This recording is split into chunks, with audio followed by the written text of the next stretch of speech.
السلام علیکم ویورز، دی صحت چینل میں خوش آمدید۔ آج کا ہمارا ٹاپک ہے رمضان میں گیس، پیٹ درد اور بدہضمی کی وجوہات اور علاج۔ مگر مزید بتانے سے پہلے اگر آپ نے ہمارے چینل کو سبسکرائب نہیں کیا ہے تو اسے سبسکرائب کر دیجئے اور بیل آئیکن پر کلک کر دیں۔ ناظرین، بہت سارے لوگوں میں گیس، پیٹ درد اور بدہضمی عام بیماری ہے، لیکن رمضان کے بابرکت مہینے میں یہ بیماری اور بھی زیادہ بڑھ جاتی ہے اور اکثر سے بیشتر لوگ اس بات کی شکایت کرتے نظر آتے ہیں کہ رمضان میں انہیں سارا دن گیس کا مسئلہ رہتا ہے۔ خاص طور پر افطاری کے بعد یہ مسئلہ اور بھی بڑھ جاتا ہے۔ ناظرین، ڈائجیشن کا انحصار غذا پر ہوتا ہے۔ ہم اپنی ڈائٹ میں کیا استعمال کر رہے ہیں، کیا اچھا اور کیا برا، اس کا اثر ہمارے انہضام پر پڑتا ہے، جو اگر ڈسٹرب ہو جائے تو ہمیں پیٹ درد، گیس اور بدہضمی جیسی بیماریوں سے گزرنا پڑتا ہے۔ ناظرین، ہمارا انہضام کیوں بگڑتا ہے؟ اکثر لوگ یہ پوچھتے نظر آتے ہیں کہ ہم ڈائٹ تو اچھی لیتے ہیں، پھر بھی ہم انہضام کے مسائل سے دوچار رہتے ہیں۔ کھانا بے شک متوازن ہے، لیکن اسے تیزی سے کھانا گیس، بدہضمی اور پیٹ درد کا سبب بنتا ہے۔ کھانے کو چبائے بنا نگل لینا، تلے ہوئے اور نمکین کھانوں کا استعمال، زیادہ بھوکے رہنے سے ہمارے میٹابولزم کی رفتار کم ہو جاتی ہے، جس سے ہمارے ہارمونز کی تبدیلی سے ہمارے اندر تناؤ ہو جاتا ہے۔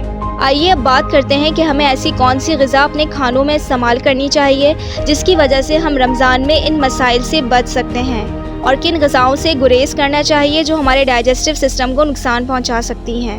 افطاری کے بعد پھل کا استعمال ہمارے ڈائجسٹو سسٹم پر دباؤ ڈالتا ہے۔ عام اور سادہ شکر ہمارا جسم جلد ڈائجسٹ کر لیتا ہے، لیکن جب اس میں ہیوی پروٹین اور فیٹ مکس ہو جاتی ہیں تو یہ ہمارے اسٹمک میں دیر تک رہتے ہیں، پھر فرمنٹ ہو جاتے ہیں اور تکلیف دہ بلوٹنگ کا سبب بنتے ہیں۔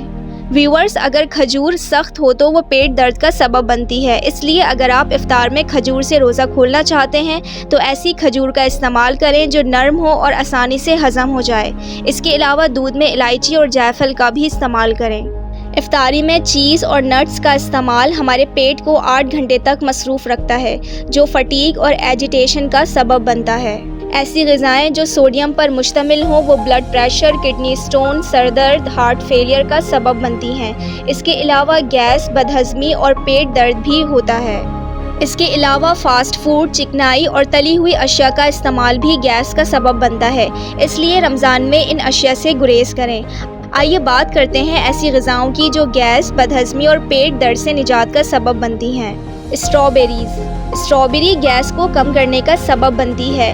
آنتوں کی گیس یا درد کو کم کرنے کے لیے 5 سے 6 اسٹرابیری کا استعمال کریں۔ ایپل سائڈر ونیگر کو سٹمک بلاٹنگ کے لیے بہترین مانا جاتا ہے۔ گرم پانی میں 2 ٹیبل اسپون اس سرکے کو شامل کر کے پینا پیٹ کے مسائل کے لیے بہترین ہے۔